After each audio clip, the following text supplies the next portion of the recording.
Hai nak, apa kau kenal seorang pengguna rantai? Seorang pengguna Nen yang bersenjata rantai. Kami sedang mencarinya.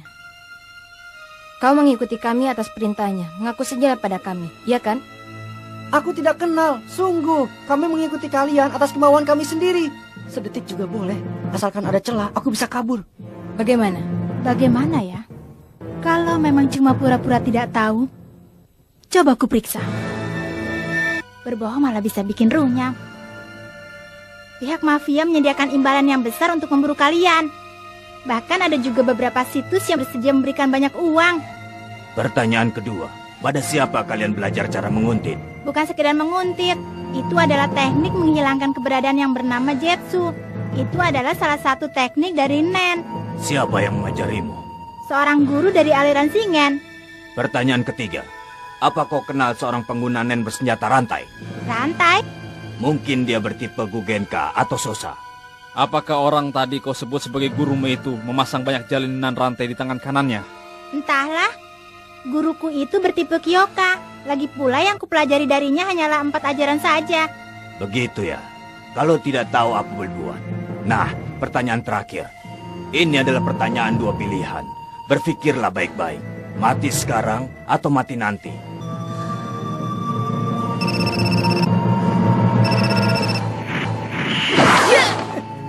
Percuma saja. Jangan berbuat yang macam-macam. Ya, baik. Aku mengerti. Hai nak, temanmu itu telah tertangkap dengan mudah. Bagaimana?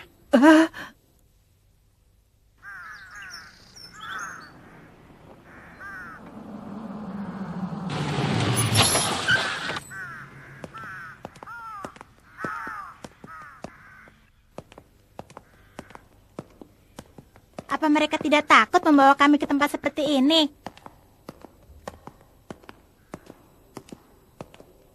Selamat datang di markas kami.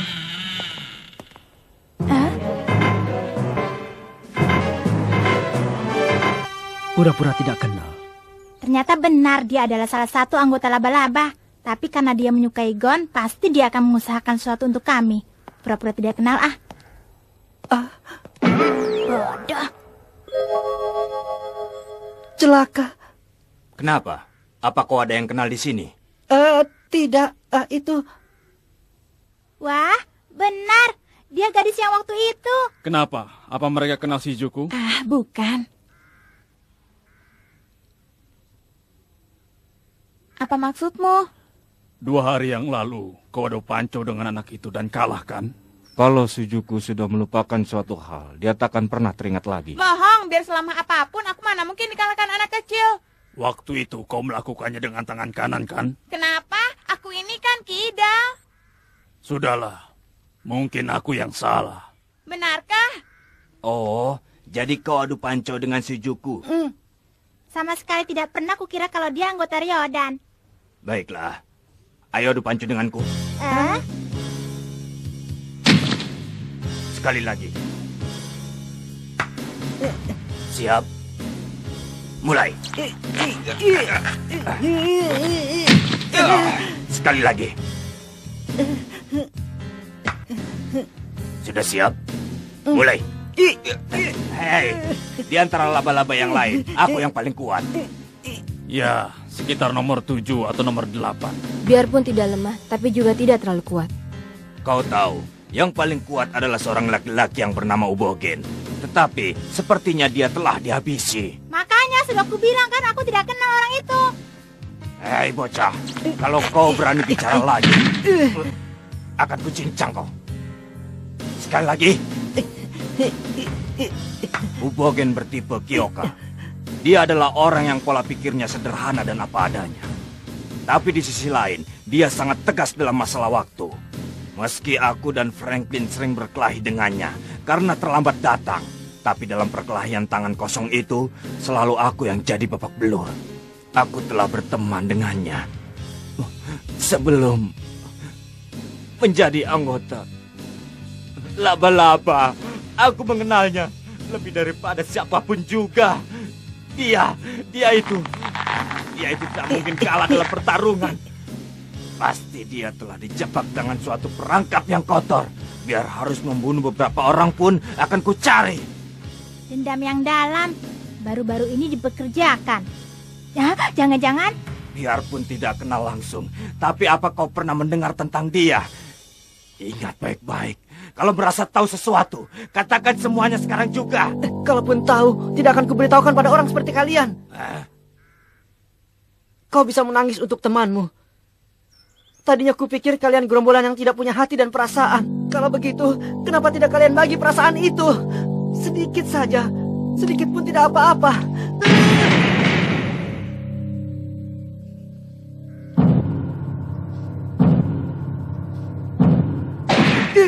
Kau terlalu besar kepala. Kalau bergerak, akan kupotong. Jawablah pertanyaannya. Apa kau kenal si pengguna rantai itu? Sudah kubilangkan, tidak ada yang harus kuceritakan pada orang-orang seperti kalian. Faitang, hentikan. Menghentikan apa? Hal yang akan kau lakukan itu? Memangnya kau tahu apa yang akan kulakukan? Kau ingin mematahkan tangannya, mula-mula jarinya, mencabut kukunya pelan-pelan. Bagaimana dulu tidak penting, pokoknya hentikan. Kenapa kau memberiku perintah segala? Aku tak perlu mematuhinya. Hentikan, Nobunaga. Kau tidak melupakan peraturan kita, kan? perkelahian serius antar sesama anggota dilarang keras ya. Aku tahu itu. Kalau ada permasalahan, putuskan dengan koin. Belakang. Depan. Ini pasti depan. Faitang, lepaskan dia. Lalu bagaimana dengan mereka berdua? Kita belum mendapatkan informasi apapun tentang si pengguna rantai. Kalau memang tidak tahu, lepaskan saja. Bagaimana Pak Kunoda? Dalam perjalanan ke sini aku sudah memeriksanya. Tapi mereka berdua benar-benar tidak tahu apa-apa. Benarkah? Iya. Mereka sama sekali tidak punya memori tentang si pengguna rantai itu. Tumben sekali. Firasatmu meleset. Ini sungguh aneh. Ya, tapi kalau memang itu yang dibilang Pak Kunoda, pasti memang benar. Gon, saat menuju ke sini mereka melakukan sesuatu padamu. Tidak, tadi mereka hanya menanyaiku saja. Begitu ya? Apakah ini artinya mereka telah menyelidiki tanpa kami sadari? Tapi bagaimana caranya ya? Kalau dilihat dari sikap mereka, tampaknya hasil pengamatan perempuan yang namanya Pekunoda itu sangatlah dipercaya. Sesuatu yang lebih dipercaya daripada firasat. Apa yang sudah dilakukannya pada kami ya? Mereka sama sekali tidak punya memori tentang si pengguna rantai itu. Memori? Kenapa dia bisa tahu tentang itu ya? Bagaimana denganmu? Apa kau tahu sesuatu mengenai seorang pengguna nen yang bersenjata rantai? Kemampuan untuk memeriksa memori dengan cara menyentuh targetnya. Kalau benar begitu semuanya cocok, tetapi gawat. Memang tadi aku sama sekali tidak tahu mengenai orang yang bersenjatakan rantai. Tapi sekarang aku sudah mulai punya bayangan. Kalau sampai dia memeriksaku lagi, bisa bahaya. Mereka tidak punya hubungan dengan pengguna rantai itu. Pulangkan saja. Ditahan di sini pun tak ada gunanya ya. Jangan.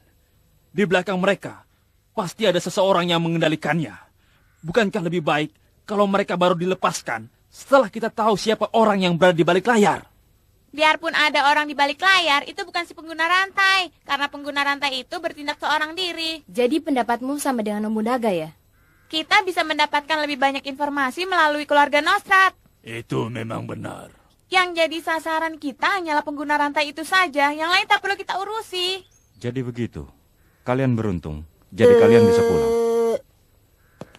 Tidak. Tidak boleh. Takkan kubiarkan mereka pergi. Hei bocah. Bergabunglah dengan laba-laba. Tidak mau. Jadilah rekanku.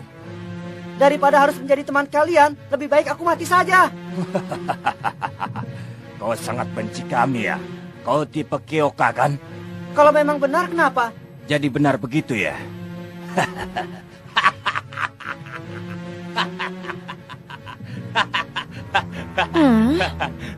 Hei, mereka akan kutahan di sini. Akan kuusulkan dia untuk masuk Ryodan. Kau serius? Pimpinan tak mungkin mau.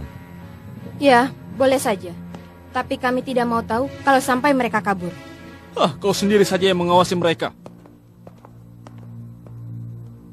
Padahal kita sudah berkeliling, tapi anehnya sama sekali tidak ada mafia yang menampakkan dirinya. Ditambah lagi, yang pertama kali kita dapatkan hanyalah 2 bocah itu. Apa mereka sudah putus asa? Tidak. Kurasa mereka masih belum putus asa. Pasti saat ini mereka sedang mempersiapkan diri untuk rencana berikutnya. Kalau begitu perhitungan kita meleset. Padahal sebelumnya rencana kita adalah untuk mengorek informasi tentang si pengguna rantai itu. Karena itulah aku berencana agar kita sendiri yang pergi mencari mereka. Akan kubagikan pada kalian foto orang-orang yang dipekerjakan keluarga Nosrat yang telah kudapatkan dari situs Hunter. Harap kalian ingatnya. Terutama wajah 5 orang yang ada di halaman depan. Sepertinya mereka mendampingi putri kepala keluarga Nosrat sebagai bodyguard. Putri? Yang menangkap Ubo adalah mereka. Tapi Ubo bilang si pengguna rantai tak ada dalam foto ini. Hyosoka? Tidak usah. Hah? Sebab foto pengguna rantai itu tidak ada di situ kan. Jadi ada daftar itu atau tidak, sama saja. Percuma saja. Biarkan saja. Ah? Dia sudah bilang tidak usah. Jadi kau tidak perlu memaksanya. Ya, benar. Coret foto yang paling kiri atas. Ubo sudah membunuhnya. Yang jelas, karena kita tidak mengetahui wajah pengguna rantai itu, berarti harus menemukan orang yang mengenalnya. Sekarang, ayo kita mulai bergerak secara berpasangan. Nah, jam 10 malam kita berkumpul lagi di sini. Sekian. Tunggu dulu. Nobunaga sedang jaga markas kan? Bagaimana denganku? Kita kan ada 10 orang, berpasangan saja dengan siapapun yang tersisa. Tersisa.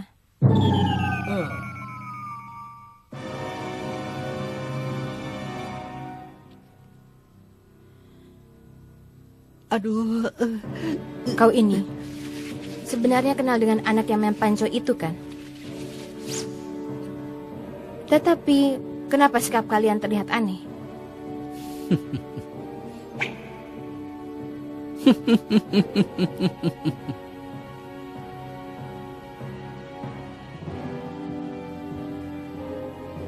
Aku salah. Seandainya tadi aku bergerak, pasti tanpa ragu Hyosoka akan langsung memotongku. Hawa membunuhnya membuatku tidak bisa bergerak. Seandainya Gon sampai mengalami cedera berat di situ, apakah saat itu aku juga bisa bergerak? Kau tidak akan bisa. Tidak, Karena yang terpenting bagimu apa kau bisa mengalahkannya atau tidak. tidak. Jawabannya jelas. Kau tak bisa mengalahkannya. Perhitunganmu cuma mampu atau tidak. Kau takkan bisa. Jangan bertarung dengan musuh yang tak bisa dikalahkan. Hentikan!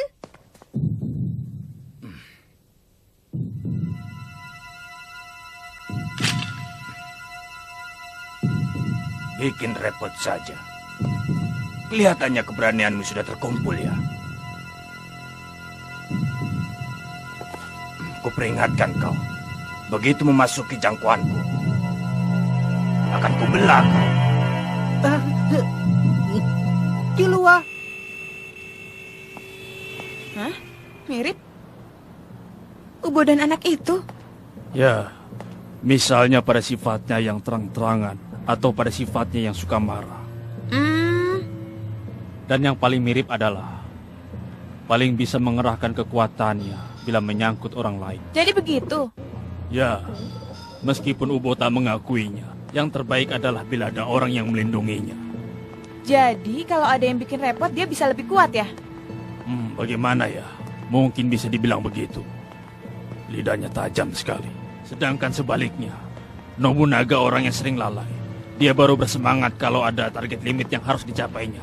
Karena itu, kalau bertarung bersama mereka, bisa saling mengisi, bahkan mungkin tak terkalahkan.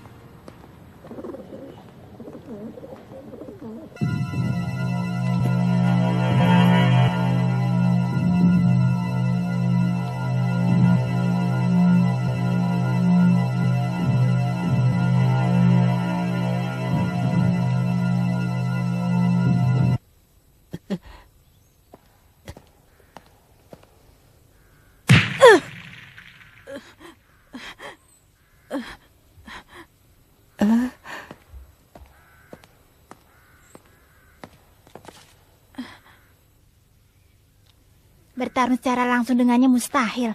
Kita harus memikirkan cara untuk kabur.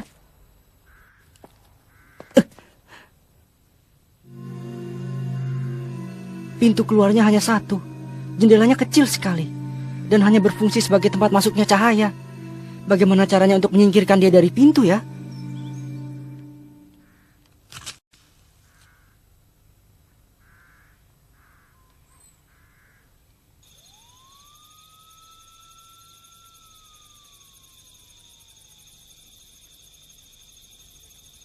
Kilua, hari sudah mulai gelap.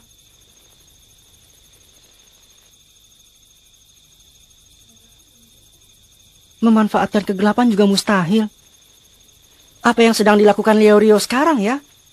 Semoga saja dia bertemu dengan Pak Zepel tanpa masalah. Kilua, kau tidak apa-apa kan? Iya.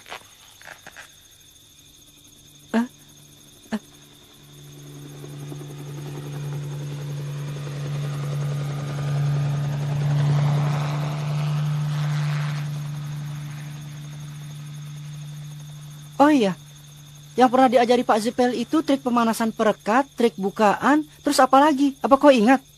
Aku lupa. Apa trik perekat samping ya? Tapi sepertinya bukan. Kalau memanaskan perekat zaman dulu agar bisa direkatkan sekali lagi namanya trik pemanasan perekat. Gon, biar aku yang jadi umpan. Saat dia lengah, cepatlah kau kabur ya. Bicara apa kau? Benar. Batalkan saja. Kau tidaklah sebodoh itu hingga tidak mengetahui sejauh apa kekuatanku. Aku juga tahu tentang itu. Ruangan dengan hanya satu pintu keluar ini sangat memudahkan pengawasan. Dia adalah musuh yang terus mengawasi kami tanpa akan ada satupun gerak-gerik ataupun perkataan kami yang akan dilewatkannya. Sudah pasti dia adalah pendekar yang hebat. Sudah pasti cederaku akan fatal. Tapi justru itulah yang lebih berarti. Itu mustahil. Kau takkan bisa. Diam kau. Tidak akan bisa tahu kalau tidak dicoba. Apa yang kau pikirkan, Kilua? Aku akan menghentikannya, meskipun harus ditukar dengan nyawaku. Manfaatkan kesempatan itu untuk kabur.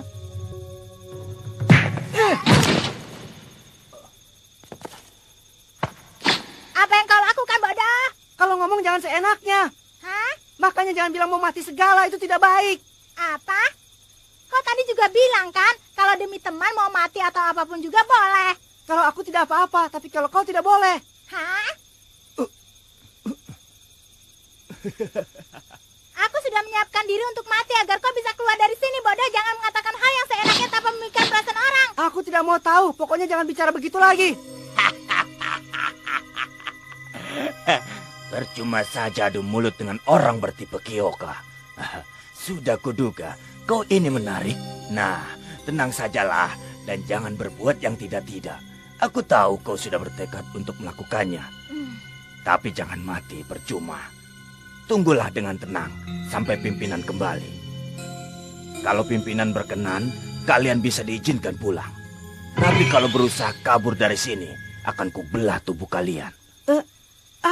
Aku ingat sekarang. Trik congkel samping. Ya, trik congkel samping. Trik pemanasan perekat, trik bukaan, lalu yang satu lagi, trik congkel samping. Itu mengeluarkan harta dari berangkas. Congkel? Samping? Oh? Kau sudah ingat ya? Oh, itu ya? Aku ingat. Iya, sayang sekali ya. Coba kita ingat hal itu dari tadi. Ayo. Kalian serius? Hasilnya hanya kematian. Kalian berdua tak punya cukup kemampuan untuk menghadapi pedangku. Kalian dasar bodoh. Ya. Rasakan. Mereka menjebol tembok. Kalau jalan keluarnya dihalangi. Keluar saja melalui jalan yang lain.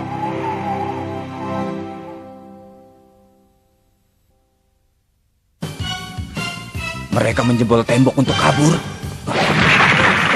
Kejar yang mana? Percuma mengunci. Dengan mudah dia bisa mendobrak. Kalau ku kejar dari sini, dia bagai tikus dalam perangkap. Dia masih terus menjebol. Yang satunya juga. Yang ini sudah turun lewat tangga. Berarti aku terpaksa mengejar yang satunya.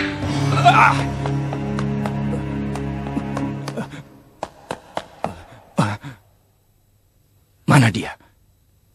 Menyembunyikan keberadaan diri dengan Jetsu. Kilua! Kau di mana? Ya, aku di sini. Dari mana dia keluar? Jadi, dia menjebol tembok yang terakhir untuk tipuan. Dia tidak masuk ke ruangan sebelah, tapi bersembunyi. Begitu aku lewat, dia keluar ke lorong. Setelah ini, kita kalahkan dia berdua ya, Killua.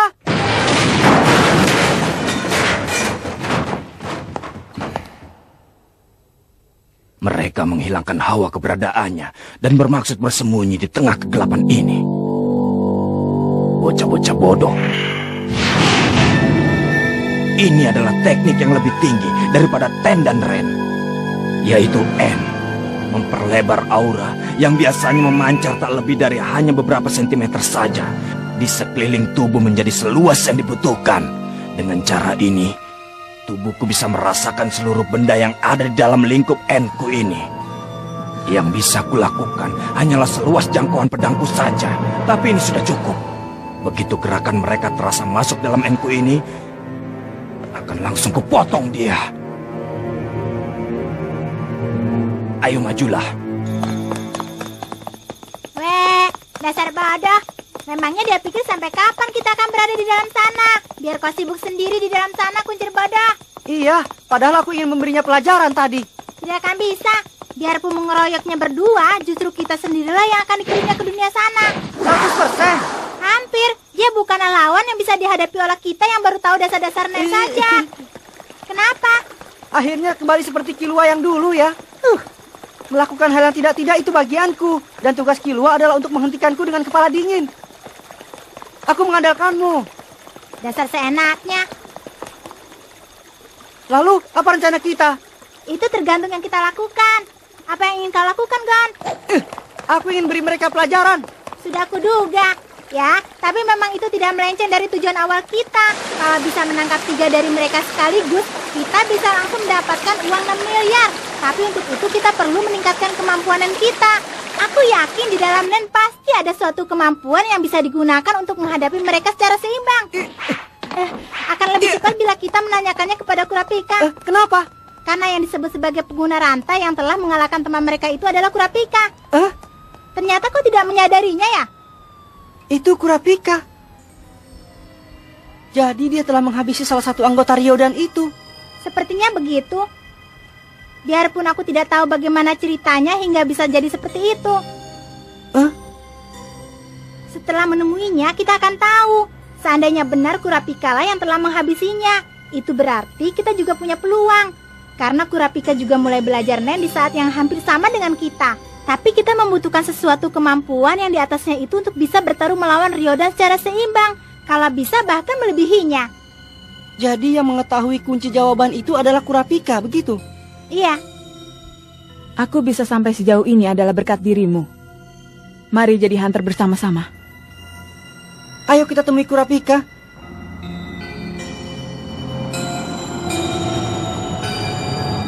Sepertinya semua sudah berkumpul ya.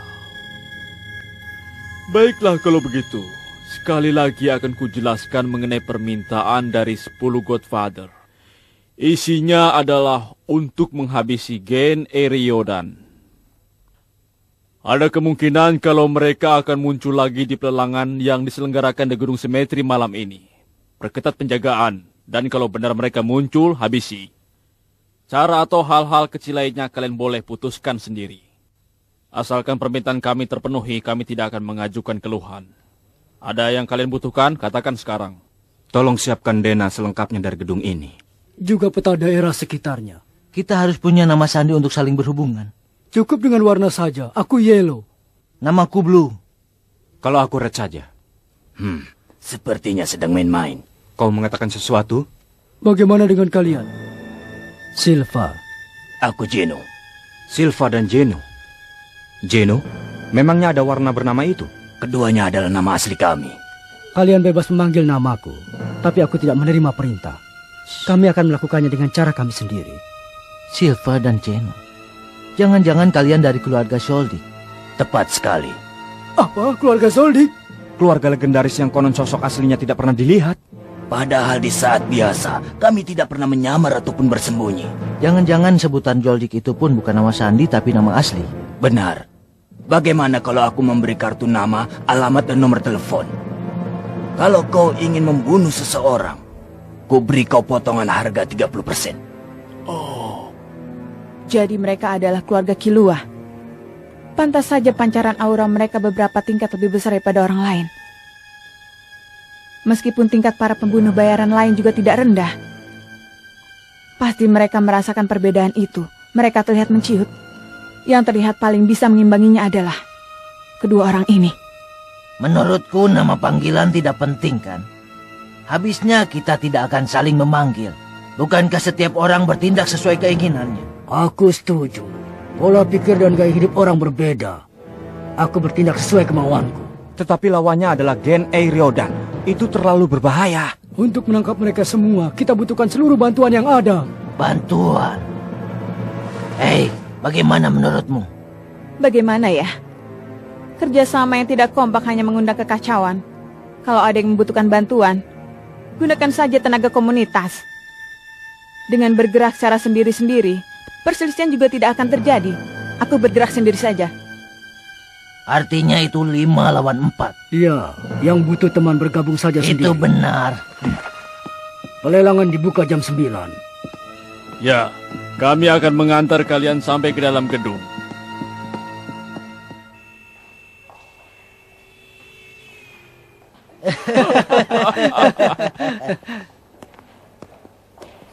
Silakan. Hai Nostrat, bagaimana keadaanmu? Menurutku biasa-biasa saja. Biasa-biasa saja? Kedudukanmu jadi makin tinggi sekarang. Padahal belum lama ini kau masih jadi pimpinan kelompok tingkat desa. Kalau sekarang kau sudah bersikap besar kepala terhadap kami. Oh ya, ngomong-ngomong, apa tanganmu baik-baik saja yang dulu? Tangan? Sepertinya kedua tanganmu hampir haus karena terlalu sering meremas-remas tangan. Bahkan ku dengar sidik jarimu sudah tidak ada. Pasti berat bagimu untuk menyembunyikan kepalsuan ramalan putrimu. Kalau terlalu sering digunakan, nanti tanganmu terbakar. Kedengkian laki-laki tidak pantas untuk dilihat.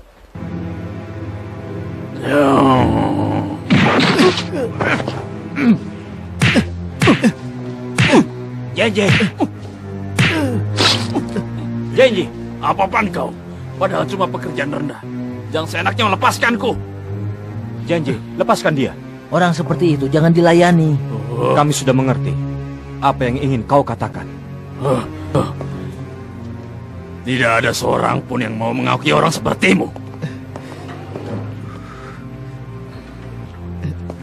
Darahnya? Tidak apa-apa. Rupanya banyak orang yang dendam padaku karena kesuksesanku. Sementara mereka tidak sanggup berbuat apa-apa. Di zaman sekarang hal yang paling penting adalah informasi. Di antara semua informasi itu, menurutmu apa yang paling vital? Apa itu? Informasi masa depan. Dengan kata lain ramalan. Asalkan kita bisa mendapatkan ramalan yang ketepatannya 100%, untuk mengendalikan dunia pun mungkin saja. Kedudukan sebagai 10 Godfather bukanlah sebagai impian lagi. Untuk itu aku akan terus naik ke atas, biarpun dengan itu musuhku pasti akan semakin bertambah juga. Kurapika? Ya? Aku telah menyiapkan imbalan yang pantas untukmu, tapi kuharap kau akan terus bekerja dengan baik.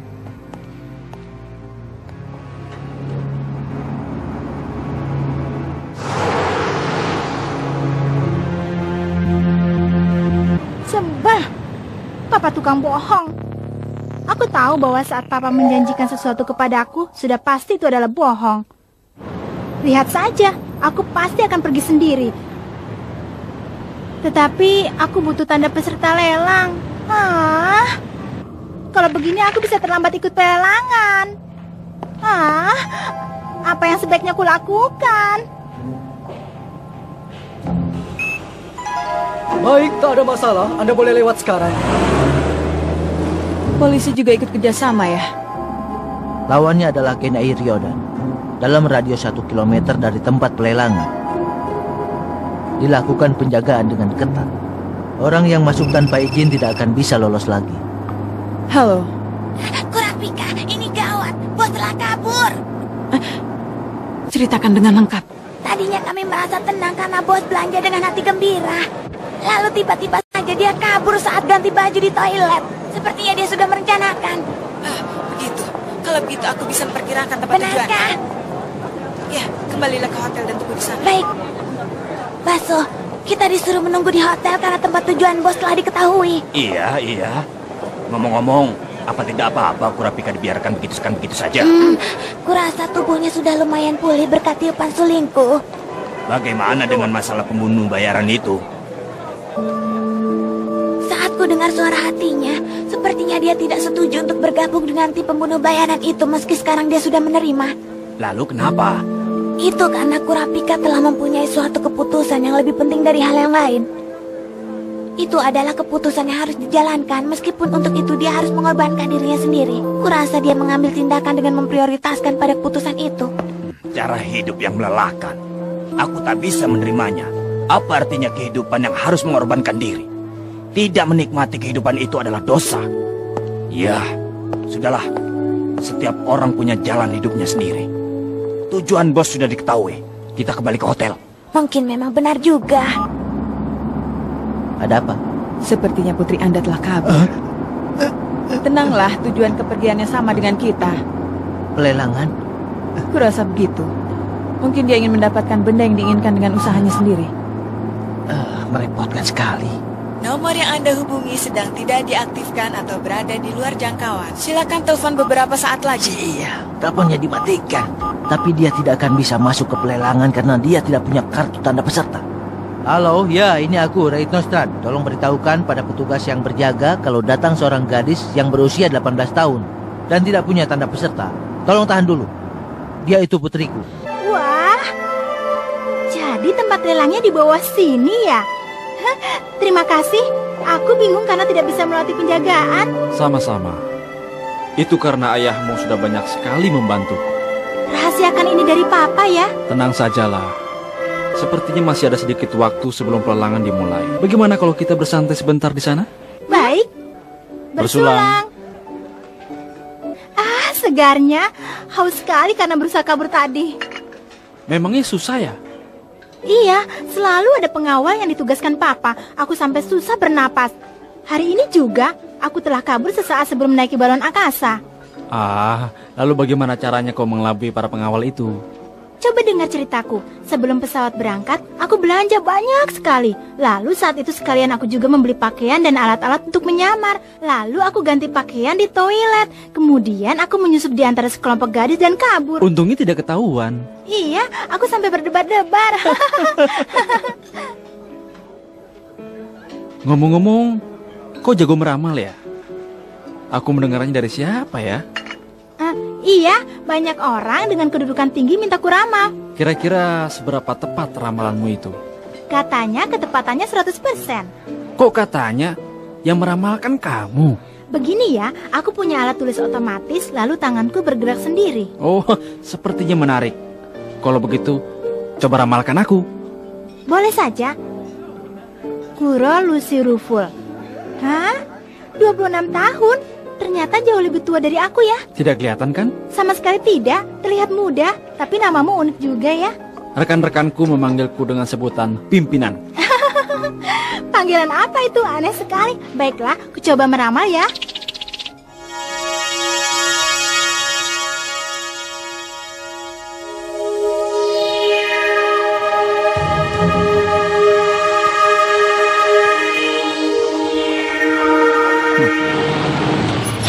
Apa kau bilang? Dia sudah pergi? Tapi itu terjadi sebelum Anda menghubungi kami. Kemudian dia naik taksi seorang diri tanpa membawa tanda peserta. Saat aku memperingatkannya, kami sedikit adu mulut. Ya sudah kalau begitu. Apa boleh buat? Cetak foto putriku dan bagikan pada para penjaga. Ini penting. Biar aku yang mencarinya. Apakah ada peta di kota ini? Nah, sudah jadi? Boleh kulihat? Silakan. Ramalanku itu sedikit unik, tersusun dari 4 atau 5 bait puisi yang terdiri dari 4 baris. Dan karena ini meramalkan tentang peristiwa yang terjadi setiap minggu dalam bulan ini, jadi mungkin peristiwa dalam bait yang pertama sudah terjadi. Oh, kalender yang berharga berkurang 1 lembar. Bulan-bulan yang ditinggalkan akan sangat berduka. Dengan melodi yang dimainkan oleh orkestra dalam pakaian berkabung, bulan November akan dibawa dalam damai menuju tempat yang tinggi. Dedaunan bunga krisan layu dan berguguran. jatuh ke bumi mata merah yang dibasahi darah. Meski begitu kedudukanmu tak akan tergoyahkan. Biarpun kau kehilangan setengah dari tangan dan kakimu, lebih baik mencari rekan yang baru. Bila akan pergi, lebih baik bersama-sama. Pasti akan berjumpa dengan seseorang yang telah menanti.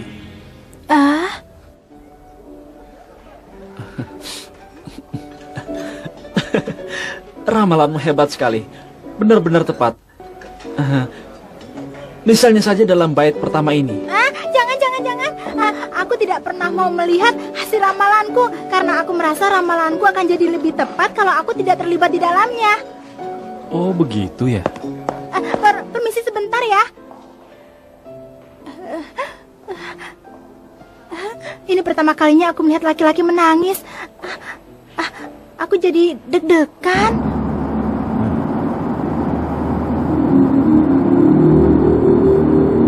Sepertinya putri Anda sudah berada di dalam gedung semetri. Apa katamu? Pak Supir, cepat ke sana.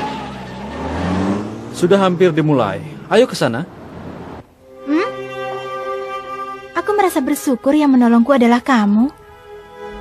Kenapa? Karena beda dengan Papa. Sepertinya aku tidak akan pernah berbohong. Boleh aku tanya satu hal? Iya. Di dalam ramalanmu ada lagu duka bagi orang yang sudah meninggal. Apakah kau percaya pada kehidupan setelah mati? Aku tidak begitu percaya. Karena bagaimanapun juga ramalan punya arti bagi orang yang masih hidup. Seandainya benar ada perumpamaan seperti itu, maka kurasa yang akan terhibur bukanlah orang yang sudah meninggal, melainkan dirimu sendiri, Kuro. Mungkin benar apa yang kau katakan itu. Sebenarnya itu tadi bukan kata-kataku sendiri. Yang mengucapkannya adalah seorang peramal yang pernah kulihat di TV saat masih kecil. Ramalan adalah sesuatu yang membahagiakan orang-orang yang saat ini sedang berjuang hidup. Karena itulah aku hanya meramalkan hal yang buruk saja. Dengan begitu maka orang akan berdoa dan berusaha keras agar hal buruk itu tidak sampai terjadi. Begitu katanya. Saat itu aku merasa sangat terharu dan berpikir, benar juga ya, aku ingin menjadi peramal. Yang kau maksud itu adalah Manda Megingga? Iya benar. Kalau tidak salah dia termasuk yang tidak mempercayai dunia setelah mati. Benar. Karena itulah aku juga tidak begitu mempercayainya. Kalau aku mempercayai akan adanya arwah. Karena itulah aku ingin melakukan hal yang paling ingin dilakukan oleh dia yang sudah mati. Hal yang paling ingin dilakukan? Apa itu? Ingin tahu? Iya, ingin tahu. Itu adalah membuat kekacauan. Nona, kau kenapa? Nona, bangun Nona. Nona. Nah, mari kita kumandangkan lagu kematian.